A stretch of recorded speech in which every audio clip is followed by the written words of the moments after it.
Hello everyone. हम आज इस वीडियो में शेयर करेंगे एलआरडीए का स्ट्रेटेजी क्या होना चाहिए 2025 के लिए एंड कितने क्वेश्चन अटेम्प्ट करने चाहिए, क्या मेरा एक्यूरेसी होना चाहिए एंड सेट को कैसे सेलेक्ट करते हैं, कितने मार्क्स पे कितने परसेंटाइल बन रहे हैं, वो सारा चीज़ शेयर करूँगा। तो सबसे पहले देखेंगे कि 2023 तक जो पैटर्न था वो अब चेंज हो चुका है, जो कि पहले था 5 क्वेश्चंस के 4 सेट एंड नाउ इन 2024 जो पैटर्न चेंज हुआ है उसमें 4 क्वेश्चंस के 3 सेट हैं एंड 5 क्वेश्चंस के 2 सेट।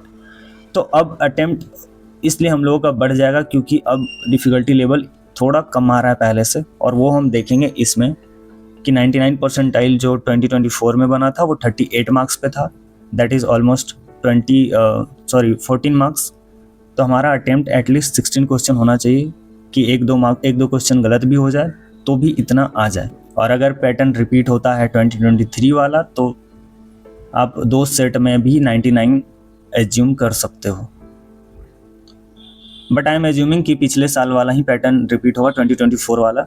तो उस हिसाब से हम लोगों को 16 question that is 4 set select करने हैं और 4 सेट सॉल्व करने हैं। अब जब हमको पता है कि 4 सेट सेलेक्ट करने हैं तो सबसे पहला चीज़ 40 मिनट्स हम लोगों को टाइम मिलते हैं एलआरडीआई के लिए, जिसमें से पहला 2 मिनट होना चाहिए हमारा स्कैनिंग के लिए कि क्वेश्चन को स्कैन करेंगे कि कौन सा सेट सेलेक्ट करना चाहिए कौन सा नहीं करना चाहिए।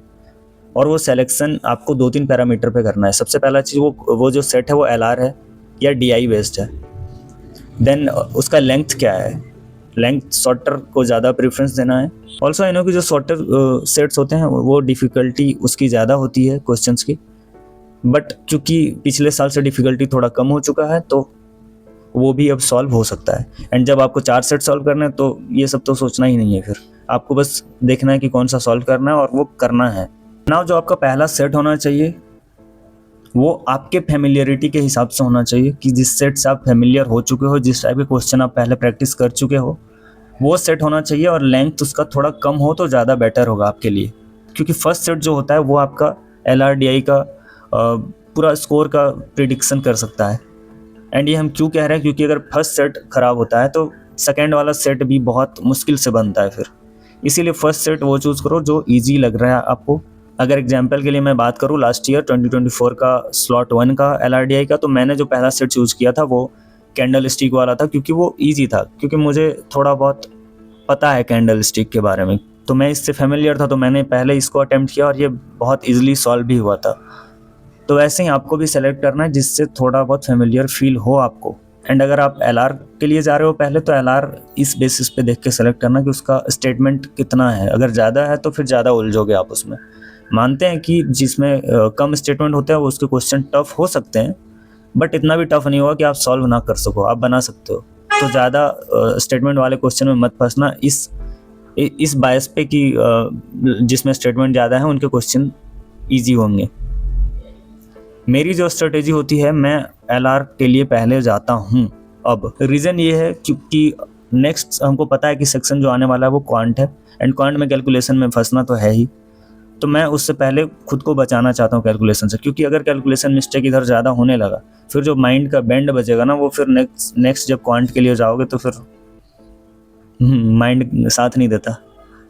तो इसलिए हम एलआर के लिए पहले जाते हैं, और एलआर हमको मेरे हिसाब से हमको ईजी लगता है, बट आप सबों के लिए हमको लगता है डीआई ईजी हो, तो आप वो प्रैक्टिस के साथ डिसाइड कर लोगे कैट एग्जाम से पहले ही कि कौन सा आपके लिए ईजी है, उस हिसाब से आप अपना strategy banana. And first set के लिए जो टाइम होना चाहिए वो आपका टाइम मान के चलो 8 to 10 मिनट्स, और आपको ये कब पता चलेगा कि ये सेट मतलब सॉल्व करना है या नहीं, वो आपको 4 to 5 मिनट में फील हो जाना चाहिए। अगर आपको लग रहा है कि ज़्यादा वेरिएबल आ रहे हैं क्वेश्चन में, या ज़्यादा फंस रहे हैं, या बहुत ज़्यादा कैलकुलेशन हो रहा है, तो उसको आप उस वक्त छोड़ सकते हो। और छोड़ना भी ऐसे कि रफ सीट में जहाँ पे आप सॉल्व कर रहे हो उसके नीचे थोड़ा स्पेस छोड़ देना, ताकि अगर बाद में टाइम बचे तो आप फिर से उस क्वेश्चन पे आ सको और आपको फिर से वो नया टेबल ना बनाना पड़े। जितना दूर तक आप पहुँच चुके हो एटलीस्ट वहाँ तक बना हुआ रहे, इसलिए वहाँ पे स्पेस छोड़ देना।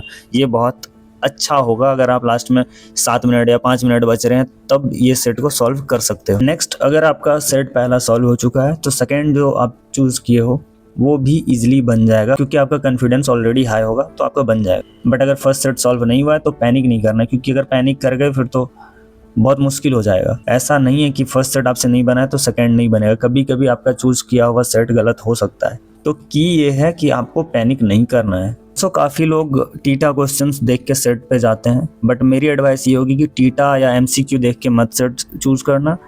वो तब करना जब लास्ट में आपके पास कुछ टाइम बचा हुआ हो और आपके पास 2 सेट हो, जो एक टीटा बेस्ड है और एक एमसीक्यू बेस्ड है, तो आप टीटा पे जा सकते हो। बट उससे पहले आप टीटा और एमसीक्यू पे मत जाना, क्योंकि जो सेट आपसे सॉल्व हो जाएगा वो क्या फ़र्क पड़ता है कि एमसीक्यू क्वेश्चन है या टीटा क्वेश्चन है, सॉल्व सारे हो रहे हैं तो सारा ही सही होगा फिर। इसलिए टीटा और एमसीक्यू पे मत जाना, आपको जो सेट पे कॉन्फिडेंस आ रहा है उस पे जाओ एंड सॉल्व करो जितना जल्दी पॉसिबल हो सके। अगर आपका सेट सॉल्व होने में गलत हो रहा है तो आप फिर से उससे स्टार्ट कर लो, अगर छोटा है वो सेट तब। अगर बहुत ज़्यादा उसमें स्टेटमेंट है तो फिर उसके लिए मत जाना उस वक्त, नेक्स्ट सेट चूज कर लो। अगर नेक्स्ट सेट बन गया तो फिर से कॉन्फिडेंस आपका वापस आ जाएगा, फिर दूसरा सेट सॉल्व हो सकता है। इसलिए थोड़ा सा दिमाग का अच्छा यूज करना पड़ेगा वहाँ पे। तो इस वीडियो में इतना ही, और डिटेल में वीडियो चाहिए तो कमेंट कर देना, मैं और अच्छे से सारा चीज़ शेयर कर दूंगा।